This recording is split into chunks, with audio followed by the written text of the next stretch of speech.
दोस्तों, आज मैं आपको बहुत ही आश्चर्यजनक कहानी सुना रहा हूँ। कहानी को पूरा सुनना और ध्यान से सुनना। अगर आपको हमारी कहानी अच्छी लगे तो प्लीज वीडियो को लाइक जरूर करना। एक समय की बात है, किसी एक नगर में हरिशंकर नाम का एक राजा राज्य करता था। उस राजा के 3 बेटे थे। उस राजा की ख्वाहिश थी कि वह उसका सबसे काबिल बेटा उसकी राजगद्दी को संभाले, लेकिन वह इस बात को लेकर बहुत चिंतित था कि तीनों में से किसको अपना राजपाट सौंपे। एक दिन राजा को एक तरकीब सूझी। उसने उसी समय अपने तीनों बेटों को बुलाया और कहा, बेटे, आज मैं तुम सबसे एक सवाल पूछता हूँ। अगर तुम लोगों के सामने एक गुनहगार खड़ा हो जाए तो तुम उसके साथ क्या करोगे? इस बात को सुनकर राजा के पहले बेटे ने कहा, उस अपराधी को सजाए मौत दी जानी चाहिए। वहीं पर दूसरे बेटे ने कहा, गुनहगार को काल कोठरी में बांध देना चाहिए। जबकि तीसरे बेटे ने कहा, पिताजी, हमें उसे सजा देने से पहले इस बात की जांच करनी चाहिए कि उसने सही में अपराध किया है या नहीं। इस पर राजा के तीसरे बेटे ने सभी को एक कहानी सुनाई। एक राजा था जिसके पास एक बुद्धिमान तोता था। एक बार उस तोते ने महाराज से कहा, महाराज, मुझे अपने माता पिता से मिलने के लिए जाना है। राजा ने उसकी बात नहीं मानी, लेकिन तोता ने भी हार नहीं मानी। वह लगातार महाराज से जिद करने लगा कि मुझे माता पिता के पास जाने दो। अंत में राजा ने तोते की बात मान ली और कहा, ठीक है, तुम अपने माता पिता से मिलकर आ जाओ, लेकिन वहाँ ज्यादा दिन नहीं रुकना। राजा ने तोता को केवल 5 दिनों की अनुमति दी और कहा, तुम 5 दिनों में अपने परिवार वालों से मिलकर लौट आना। इसके बाद तोता 5 दिनों के लिए अपने माता पिता के पास चला गया। छठे दिन जब वह राजा के पास लौट रहा था तो उसने सोचा कि क्यों नहीं मैं महाराज के लिए कुछ उपहार लेकर जाऊं। फिर वह तोता पर्वत की ओर निकल पड़ा। दरअसल वह महाराज के लिए अमृत फल लेना चाहता था। वहां पहुंचते ही रात हो गई। तोते ने पर्वत पर पहुंचकर फल तोड़ लिया, लेकिन रात हो जाने के कारण वह आगे नहीं बढ़ा और वहीं पर रुक गया।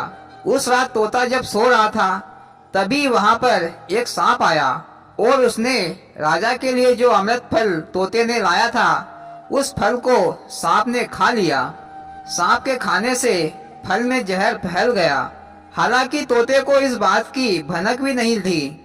अगली सुबह जब वह तोता जगा तो फल को लेकर महल की ओर चल पड़ा। जब वह महल में पहुंचा तो खुशी खुशी सीधे महाराज के पास गया और कहा, महाराज, मैं आपके लिए यह अमृत फल लेकर आया हूँ। आप इसे खाएंगे तो सदा के लिए अमर हो जाएंगे। यह बात सुनकर राजा काफी प्रसन्न हुआ। फिर राजा ने तुरंत उस अमृत फल को खाने के लिए मांगा। इस पर एक मंत्री ने कहा, महाराज, जरा रुकिए, आप इस फल को बिना जांच किए कैसे खा सकते हो? एक बार देख तो लीजिए कि तोता द्वारा लाया गया फल सही है या गलत।